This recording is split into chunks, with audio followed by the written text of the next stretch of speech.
Muy bien, esta es la sección Desde el Campus. Estamos con la investigadora Mónica González Contró, quien es investigadora del Instituto de Investigaciones Jurídicas de la UNAM. Mónica, buenas noches. Vamos a ver una pequeña cápsula del tema que desarrollarás en tu comentario y volvemos contigo.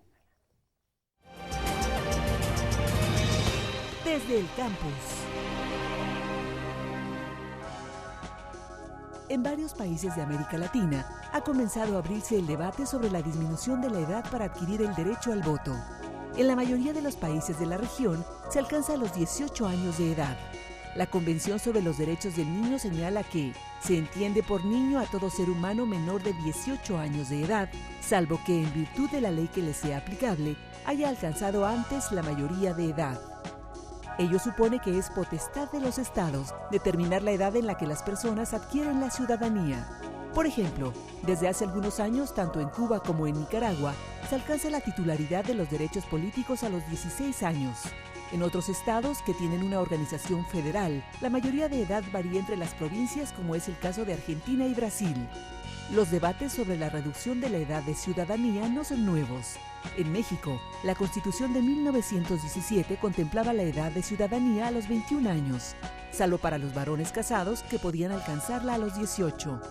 El artículo 34 fue reformado en 1969 para situarla para las mujeres y los hombres a los 18 años. Hoy parece abrirse el tema para impulsar una nueva reducción, esta vez hacia los 16 años, en el contexto de las demandas de nuevos espacios para la participación ciudadana y los derechos de las y los adolescentes. Por otro lado, es necesario advertir que incluir a las personas menores de 18 años en la vida democrática también puede traer aparejada otra medida, que es la reducción de la edad penal. Para iniciar una reflexión sobre el tema nos preguntamos, ¿realmente se garantiza la participación política con esta medida?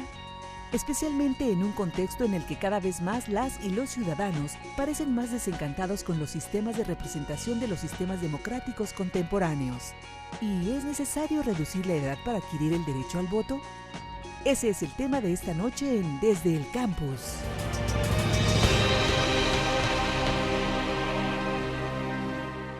Mónica, pues México es sobre todo un país de jóvenes, todavía lo es también demográficamente el grueso de América Latina, y en algunos países han empezado ya modificaciones legales para llevar la edad de la ciudadanía antes de los 18 años, el caso concreto de Argentina. ¿Cuál es la experiencia ahí? Pues Argentina abrió el debate hace muy poco y de hecho a principios de noviembre se aprobó la reducción de la edad penal a nivel federal, porque en algunos estados, como es el caso en algunas provincias, como es el caso de San Juan, ya se había reducido antes la edad para adquirir el derecho al voto. El caso de Argentina es un caso particular, porque para las y los ciudadanos el voto es obligatorio y en este caso la reducción del derecho al voto es facultativa, digamos, es una posibilidad del adolescente el elegir si quiere adquirir el derecho al voto o no. Pero lo que sí es un hecho es que precisamente en un contexto en donde hay una gran cantidad de jóvenes, el debate se está abriendo hacia la reducción de la edad para adquirir los derechos políticos, ¿no? Pero como se decía bien en la cápsula, pues hay muchas preguntas aquí y me parece que el debate tendría que ser tomado de manera muy seria e ir más allá del derecho al voto para incluir los derechos de la participación política y las formas de participación en las democracias de hoy. Claro, porque no solo se trata de que sean muchos, si es un derecho tiene que ser efectivo para pocos, para los que sean, pero yo te diría, ¿cuál es el argumento que está detrás de esta reforma? Es decir, ¿qué es lo que se está buscando? Entiendo que ampliar los derechos, pero ¿por qué es necesario ampliar precisamente los derechos políticos, la edad del voto, adelantarla y no, por ejemplo, pensar en extender el derecho de acceso a la educación? Pues a mí me parece, digamos, bueno, hay dos vertientes, ¿no? Uno es como el debate público y sí hay un contexto, digamos, de una gran politización de los jóvenes. Y en el contexto también de los derechos, sobre todo de los adolescentes, hay una demanda creciente por mayores espacios de participación. Por un lado, la pregunta es si esto se va a adquirir a partir del derecho al voto, sobre todo cuando pues los índices de participación de quienes ya tienen el derecho al voto, pues la verdad es que no son muy alentadores en todos los sentidos. Pero también aquí ya es donde es importante precisamente hacer un debate serio, académico, se pueden enmascarar pues intenciones políticas que llevan cálculos sobre la posibilidad pues del voto a favor de uno u otro partido. En el caso concreto de Argentina entiendo que incluso hay críticas en ese sentido. Claro, me parece que esto es muy evidente. Incluso, pues, uno de los argumentos que se daba era ampliar la base electoral de la democracia argentina. Bueno, esto ni siquiera desde el discurso es un discurso de derechos de participación política, sino que, pues, me parece que podemos ahí distinguir una intencionalidad de captar el voto hacia los jóvenes, precisamente desde quienes promovieron esta reforma. Entonces, no es descartable desde un principio de ninguna manera. Me parece que, bueno, hay condiciones en donde los jóvenes nos han demostrado que hay madurez precisamente para entrar a la participación política.